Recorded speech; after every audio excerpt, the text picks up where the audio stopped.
چوتھا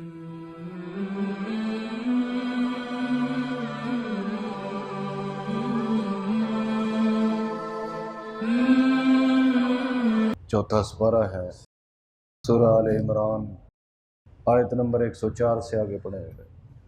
اعوذ باللہ من الشیطان الرجیم، بسم اللہ الرحمن الرحیم۔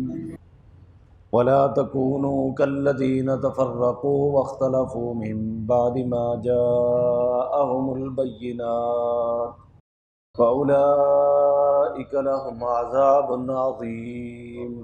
یوم تبیض وجوہ وتسود وجوہ فأما الذین اسودت وجوہہم اکفرتم بعد ایمانکم فذوقوا العذاب بما کنتم تکفرون۔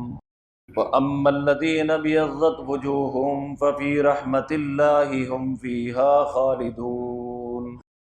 تلک آیات اللہ نتلوہا علیک بالحق وما اللہ یرید ظلما للعالمین۔ ولا تکونوا کالذین تفرقوا، اور تم ان کی طرح نہ ہو جاؤ جو متفرق ہو گئے، واختلفوا من بعد ما جاءهم البینات، اور اختلاف کرنے لگے بعد اس کے کہ پہنچ چکے ان کے پاس صاف حکم۔ وَأُولَٰئِكَ لَهُمْ عَذَابٌ عَظِيمٌ، اور ان کو ہے بہت بڑا عذاب۔ یوم تبیض وجوہ، جس دن کے سفید ہوں گے بہت سے چہرے، وتسود وجوہ، اور بہت سے چہرے سیاہ ہوں گے۔ فَأَمَّا الَّذِينَ اسْوَدَّتْ وُجُوهُهُمْ، تو جو چہرے سیاہ ہوں گے، اکفرتم بعد ایمانکم، ان سے کہا جائے گا کیا تم کافر ہو گئے تھے ایمان لانے کے بعد؟ فذوقوا العذاب بما کنتم تکفرون، اب چکھو عذاب کو بدلے اس کفر کے جو تم نے کیا۔ وَأَمَّا الَّذِينَ ابْيَضَّتْ وُجُوهُهُمْ، اور وہ لوگ کہ جن کے چہرے سفید ہوں گے، ففی رحمت اللہ، وہ اللہ کی رحمت میں ہوں گے، ہم فیہا خالدون، وہ اس میں ہمیشہ رہیں گے۔ تلک آیات اللہ نتلوہا علیک بالحق، یہ اللہ کے حکم ہے، ہم آپ کو ٹھیک ٹھیک حق کے ساتھ سناتے ہیں۔ وما اللہ یرید ظلما للعالمین، اور اللہ تعالیٰ ذرا بھی ظلم نہیں کرتا جہان والوں پر۔ اس سے پہلی آیت میں ہم نے پڑھا کہ تم میں ایک ایسی جماعت ہونی چاہیے کہ جو امر بالمعروف کرے اور نہی عن المنکر کرے اور بھلائی کی طرف لوگوں کو دعوت دے، تو ایسے ہی لوگ کامیاب ہونے والے ہیں۔ اور اہل ایمان سے یہ کہا گیا کہ تم پہلے لوگوں کی طرح نہ ہو جاؤ، ولا تکونوا کالذین تفرقوا، اور تم ان لوگوں کی طرح نہ ہو جاؤ جو فرقوں میں تقسیم ہو گئے، فرقوں میں بٹ گئے۔ واختلفوا من بعد ما جاءهم البینات، اور انہوں نے اختلاف کیا واضح حکم آ جانے کے بعد۔ وَأُولَٰئِكَ لَهُمْ عَذَابٌ عَظِيمٌ، اور انہی کے لیے ہے بہت بڑا عذاب۔ نبی کریم صلی اللہ علیہ وسلم کا ایک حدیث میں فرمان ہے کہ پہلی جو امتیں تھیں وہ 72 فرقوں میں تقسیم ہو گئی، اور جو میری امت ہے یہ 73 فرقوں میں تقسیم ہوگی، اور ایک فرقہ جنت میں جائے گا۔ عرض کیا گیا کہ یا رسول اللہ وہ کون سا فرقہ جنت میں جائے گا؟ آپ نے فرمایا ما انا علیہ و اصحابی، جس پر میں ہوں اور میرے صحابہ ہیں، جس پر میں ہوں اور میرے، یعنی جو میری اتباع کرے گا اور میرے صحابہ کے پیچھے چلے گا وہ فرقہ نجات پائے گا۔ فرمایا کہ قیامت کے دن یوم تبیض وجوہ وتسود وجوہ، اس دن بہت سے چہرے سفید ہوں گے، گورے ہوں گے، چمکدار ہوں گے، وتسود وجوہ، اور بہت سے چہرے سیاہ ہوں گے۔ عبداللہ بن عباس رضی اللہ تعالیٰ عنہ فرماتے ہیں کہ اہل سنت کے چہرے گورے ہوں گے اور اہل بدعت کے چہرے کالے ہوں گے۔ اور اسی طرح حضرت عبداللہ بن عمر سے روایت ہے کہ رسول اللہ صلی اللہ علیہ وسلم نے ارشاد فرمایا کہ اہل سنت کے چہرے گورے اور بدعت والوں کے چہرے کالے ہوں گے۔ اہل سنت کون ہے؟ ہم ہیں اہل سنت والجماعت۔ ہم کیا ہیں بھائی؟ اہل سنت والجماعت کا معنی کیا ہے کہ ہم نبی کے سنت پر چلتے ہیں اور نبی کی جو جماعت ہے صحابہ ان کے طریقے پر چلتے ہیں۔ شیعہ روافض وہ جماعت کو نہیں مانتے، نبی کی سنت کو بھی نہیں مانتے، اس لیے وہ اہل سنت کا کوئی فرقہ نہیں ہے، وہ الگ ہے، اہل سنت الگ ہے۔ چہ نسبت خاک را با عالم پاک، زمین کی مٹی کو آسمان سے کیا نسبت ہو سکتی ہے؟ ہم صحابہ کی غلامی پہ فخر کرنے والے اور شیعہ ان کو گالیاں دینے والے، ان کا ہمارا کیا جوڑ ہے؟ اس لیے جو اہل سنت والجماعت ہے وہ کبھی بھی شیعہ اور سنی کو بائی بائی نہ کہہ سکتا ہے نہ سمجھ سکتا ہے، اگر کہتا ہے تو جہالت کی وجہ سے کہتا ہے، جہالت کی وجہ سے ایسے نعرے لگاتے ہیں۔ خدا کی قسم ان کی آپ کتابیں پڑھ لیں، ان کے آپ عقائد پڑھ لیں تو پھر آپ کو پتہ چلے گا کہ حقیقت میں یہ کون ہے۔ تو نجات پانے والا قیامت کے دن جن کے چہرے سفید ہوں گے، جن کے چہرے روشن ہوں گے، جن کے چہرے گورے ہوں گے، جن کے چہرے پر رونق ہوں گے، وہ کون ہوں گے بھائی؟ اہل سنت والجماعت۔ اور یہی حضرت عبداللہ بن عباس رضی اللہ عنہما بھی فرماتے ہیں کہ اہل سنت کے چہرے روشن ہوں گے اور اہل بدعت کے چہرے سیاہ ہوں گے۔ یا ایک بات سمجھے کہ دو صحابی ہیں جو سب سے بڑے صحابہ میں مفسر قرآن ہیں، ان میں سب سے بڑے عبداللہ بن مسعود ہیں۔ ان کو اللہ تعالیٰ نے دو چیزیں عطا فرمائی۔ نمبر ایک، اس امت کے سب سے بڑے مفسر قرآن بھی ہیں اور اس امت کے سب سے بڑے فقیہ بھی ہیں، فقیہ الامت حضرت عبداللہ بن۔ ان کا قد جو ہے چھوٹا تھا اور دبلے پتلے تھے، اور جب چلتے تھے تو کوئی سمجھتا تھا شاید کوئی بچہ جا رہا ہے، لیکن علم اتنا دیا، مقام اللہ نے اتنا دیا کہ آپ حدیث سن آئے ہیں کہ نبی پاک صلی اللہ علیہ وسلم نے ارشاد فرمایا کہ میں اپنی امت پر اس چیز کے لیے راضی ہوں جس کا حکم ان کو عبداللہ بن مسعود دے، اور جس بات سے میری امت کے لیے عبداللہ بن مسعود ناراض ہوں میں بھی اس پہ ناراض ہوں۔ اندازہ کریں ان کے مقام کہ عبداللہ بن مسعود میری امت کو کوئی حکم دے میں اس پہ راضی ہوں، اور کسی حکم پہ ناراض ہو یعنی عبداللہ بن مسعود میری امت کو حکم دے وہ دین بن جائے گا۔ کہو سبحان اللہ۔ اتنا اونچا مقام ہے۔ اس امت کے سب سے بڑے مفسر قرآن سیدنا عبداللہ بن مسعود ہے اور دوسرے نمبر پر عبداللہ بن عباس ہے۔ میں نے آپ کو بتایا تھا کہ ہم اہل سنت والجماعت حنفی ہیں، امام ابو حنیفہ رحمۃ اللہ علیہ کے مقلد ہیں۔ اب امام ابو حنیفہ رحمۃ اللہ علیہ کا جو سلسلہ ہے سند کا، وہ نبی پاک صلی اللہ علیہ وسلم تک کیسے پہنچتا ہے؟ یاد رکھیں، حضرت امام ابو حنیفہ رحمۃ اللہ علیہ جن کا نام نعمان تھا، ان کے والد کا نام ثابت تھا، ان کے والد کا نام زوتی تھا، ان کے والد کا نام ماہ تھا۔ اصلاً یہ فارسی النسل تھے، ایرانی تھے۔ نبی پاک صلی اللہ علیہ وسلم نے ایک دفعہ حضرت سلمان فارسی کے جو ہے کندھے پہ ہاتھ رکھ کے فرمایا کہ اگر دین ثریا ستارے پر بھی چلا جائے نا، بہت دور ایک ستارہ ہے، کیا کہتے ہیں اس کو، ثریا، فرمایا کہ ان کے لوگوں میں ایسے لوگ پیدا ہوں گے جو وہاں سے بھی دین کو حاصل کر لیں گے، یعنی دین کے لیے اتنی محنت اور کوشش کریں گے۔ اور علماء نے لکھا ہے کہ اس کے سب سے پہلے مصداق سیدنا امام ابو حنیفہ رحمۃ اللہ، اتنی کوشش کی، محنت کی دین کے لیے۔ تو حضرت امام ابو حنیفہ رحمۃ اللہ علیہ کا نام تھا نعمان۔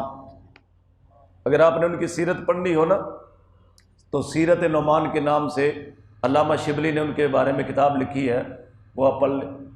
ان کے جو والد تھے، ان کے جو استاد تھے، ان کا نام حماد تھا۔ یاد رکھیں، ان کے بیٹے کا نام ہی حماد ہے اور ان کے استاد کا نام بھی کیا ہے؟ استاد سے اتنی محبت تھی کہ بیٹے کا نام بھی کیا رکھا؟ حماد رکھا۔ استاد کا نام بھی کیا؟ حماد۔ بیٹے کا نام بھی کیا ہے؟ حماد۔ اور ان کے جو استاد تھے حضرت حماد کے، وہ ابراہیم نخعی تھے، ابراہیم نخعی۔ اور ابراہیم نخعی کے جو استاد تھے ان کا نام حضرت علقمہ تھا۔ اور حضرت علقمہ کے جو استاد تھے وہ عبداللہ بن مسعود تھے، اور عبداللہ بن مسعود کے جو استاد تھے وہ جناب محمد رسول اللہ صلی اللہ علیہ وسلم۔ یہ لوگ کہتے ہیں امام ابو حنیفہ نے نعوذ باللہ دین کر لیا، دین اور ہے، فقہ اور ہے۔ اور بھائی ہم تو دین بھی وہ لیتے ہیں جو سند کے ساتھ رسول اللہ تک پہنچے، اس کے علاوہ ہم دین کو وہ دین ہی نہیں ہم سمجھتے جس کے اندر سند نہ ہو۔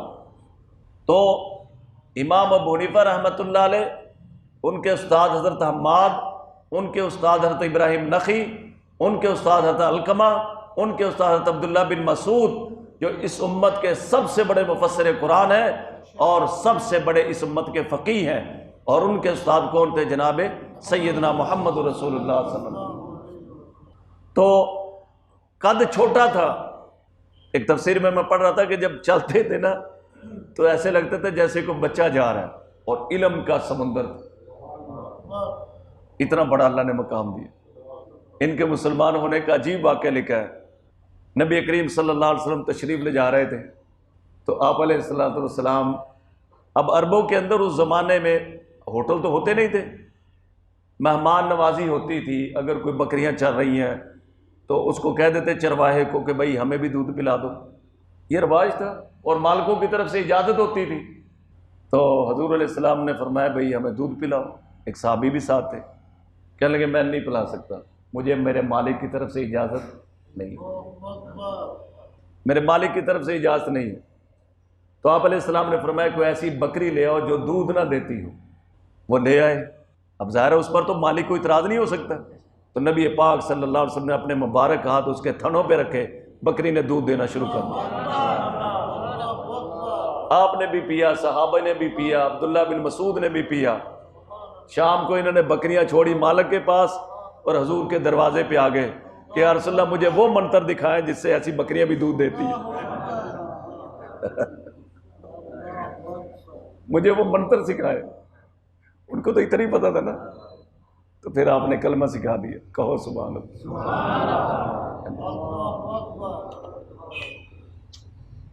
اس کے بعد جو نمبر ہے وہ حضرت عبداللہ بن عباس کا ہے۔ ایک مرتبہ نبی پاک صلی اللہ علیہ وسلم جو ہے وضو فرمانا چاہ رہے تھے۔ یہ عبداللہ بن عباس جو تھے نا، یہ بڑی تھوڑی عمر تھی جب حضور دنیا سے تشریف لے گئے۔ یہ نوجوان تھے بھی، بالکل 13 یا اس کے آگے پیچھے ان کی عمر تھی۔ تو انہوں نے جو پانی کا برتن تھا نا، ایک بڑی مناسب جگہ رکھ دیا جہاں حضور علیہ السلام آرام سے وضو کر سکیں۔ تو یاد رکھیں کہ یہ جو ہے نا خدمت کا بھی طریقہ ہوتا ہے۔ کہتے کسی استاد کی شاگرد نے جوتی اٹھا لی، استاد کہہ رہا بھائی مجھے دے دو، آپ کی مہربانی ہے، وہ ادھر کھینچ رہا، وہ ادھر کھینچ رہا۔ ہارون رشید رحمۃ اللہ علیہ کے بیٹوں کو انہوں نے استاد کے پاس بھیجا، تو جب وہ جو ہے وہ استاد باہر آنے لگے تو ان کے دونوں بیٹوں نے جوتیاں لا کے سامنے رکھ دی۔ حضرت ہارون رشید نے کہا کہ تم نے میرے بچوں کو بے ادب بنا دیا۔ انہوں نے کہا میں نے کیسے بے ادب بنایا؟ کہتا مجھے سکون اس وقت آتا جب یہ اپنے ہاتھوں سے آپ کے پاؤں میں پہناتے۔ تو استاد کی خدمت کرنے سے دعا ملتی ہے، جسے استاد کی دعا مل گئی وہ کامیاب ہو گیا۔ تو نبی پاک صلی اللہ علیہ وسلم نے پوچھا یہ پانی کس نے رکھا ہے؟ بتایا کہ عبداللہ بن عباس نے۔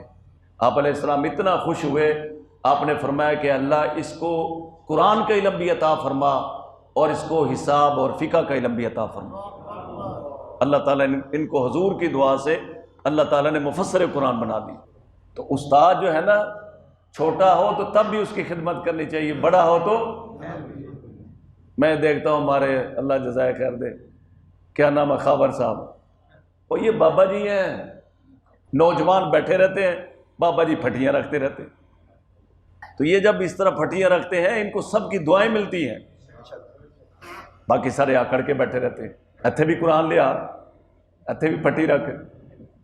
یہ چھوٹی چھوٹی باتوں سے بندہ کہاں سے کہاں پہنچ جاتا ہے۔ اب پانی رکھا حضور کے سامنے وضو کے لیے، آپ علیہ السلام نے دعا دے دی کہ اللہ تجھے مفسر قرآن بنا دے، اللہ نے بنا دیا۔ سمجھے بھائی؟ تو فرمایا کہ یوم تبیض وجوہ وتسود وجوہ، جس دن بہت سے چہرے سیاہ سفید ہوں گے اور بہت سے چہرے سیاہ ہوں گے۔ فَأَمَّا الَّذِينَ اسْوَدَّتْ وُجُوهُهُمْ، تو جن لوگوں کے چہرے سیاہ ہوں گے ان کو کہا جائے گا اَكَفَرْتُمْ بَعْدَ ایمانکم، کیا تم نے کفر کیا ایمان لانے کے بعد؟ یاد رکھیں قیامت کے دن نبی پاک صلی اللہ علیہ وسلم اپنی امت کو کیسے پہچانیں گے؟ وہاں تو یعنی میں آدم علیہ السلام سے قیامت تک کروڑوں اربوں انسان ہوں گے، کیسے پہچانیں گے؟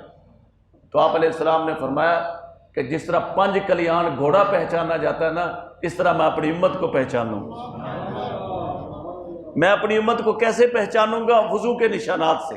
ان کے چہرے پر وضو کا نشان ہوگا، ان کے بازوں پہ وضو کا نشان ہوگا، ان کے پاؤں پر وضو کا کیا ہوگا؟ نشان ہوگا، تو میں ان کو پہچان لوں گا اپنی امت کو۔ حضور علیہ السلام کی امتی آ رہے ہوں گے تو فرشتے آگے رکاوٹ ڈال دیں گے، آگے نہیں آنے دیں گے، حالانکہ ان کے چہرے جو ہے نا چمک دے ہوں گے۔ تو آپ علیہ السلام فرمائیں گے ان کو کیوں نہیں آنے دیتے؟ تو کہا جائے گا یا رسول اللہ صلی اللہ علیہ وسلم آپ نہیں جانتے انہوں نے آپ کے جانے کے بعد دین میں کیا تبدیلیاں کر دی تھی، کتنی بدعتیں انہوں نے ایجاد کر دی تھی، دین کو بگاڑ کے رکھ دیا تھا۔ آپ علیہ السلام فرمائیں کہ سحقن سحقن، دور ہو جاؤ میرے سے، دور ہو جاؤ۔ یہ بدعتیوں کو جو ہے نا کہا جائے گا، یعنی بدعتی باوجود اس کے کہ عمل کریں گے لیکن اللہ کے نبی اور فرشتے ان کے عمل کو قبول بدعت نہیں کرنی چاہیے۔ مزاروں پہ جا کے چادریں چڑھانا، قبروں کو جا کے سجدے کرنا، قبروں پہ جا کے منتیں ماننا، اور میلاد کے نام پہ بنگڑے ڈالنا، دھمال ڈالنا، قوالیاں سننا۔ یہاں پتہ نہیں برانت روڈ پہ ایک بینر لگا ہوا تھا کہ عزیز میاں قوال جو ہے نا محفل میلاد پہ تشریف لائیں۔ اب یہ قوال جو ہے نا بخشائیں گے برانت روڈ والوں کو، قوالی کر کے دمال ڈال کے، نعوذ باللہ ثم نعوذ باللہ۔ یقین کریں میں تو جتنے قوالی کرنے والے نا سب کو شیعوں کے ایجنٹ سمجھتا ہوں۔ اج نہیں تے کل سارے علی علی کہیں گے، دما دم مست کلندر، علی دا پہلا نمبر۔ پہلا نمبر کس کا ہے؟ ابو بکر صدیق کا پہلا نمبر ہے۔ ہم علی کے غلام ہیں، لیکن جس کو نبی نے اپنی موجودگی میں مصلی پہ کھڑا کر دیا، پہلا امام اس امت کا ابو بکر ہے، پہلے امام وہ ہے۔ محفل میلاد میں تشریف لا رہے ہیں عزیز میاں قوال، وائے ناکامی متائے کارواں جاتا رہا، کارواں کے دل سے احساس زیاں جاتا رہا۔ تو ایسے لوگوں سے کہا جائے گا اکفرتم بعد ایمانکم، کیا تم نے کفر کیا ایمان لانے کے بعد؟ فذوقوا العذاب بما کنتم تکفرون، اب چکھو عذاب کو اس کے بدلے جو تم نے کفر کیا تھا۔ وَأَمَّا الَّذِينَ ابْيَضَّتْ وُجُوهُهُمْ، اور جن لوگوں کے چہرے سفید ہوں گے، روشن ہوں گے، ففی رحمت اللہ، وہ اللہ کی رحمت میں ہوں گے، ہم فیہا خالدون، وہ اس میں ہمیشہ رہیں گے، یعنی کبھی اللہ ان پہ غصے نہیں ہوگا، ہمیشہ ان سے راضی رہے گا۔ تلک آیات اللہ نتلوہا علیک بالحق، یہ آیتیں ہیں اللہ تعالیٰ کی، ہم اس کو آپ پر پڑھتے ہیں ٹھیک ٹھیک حق کے ساتھ۔ وَمَا اللَّهُ يُرِيدُ ظُلْمًا لِلْعَالَمِينَ، اور اللہ تعالیٰ جہان والوں پر ذرا بھی ظلم نہیں کرتا۔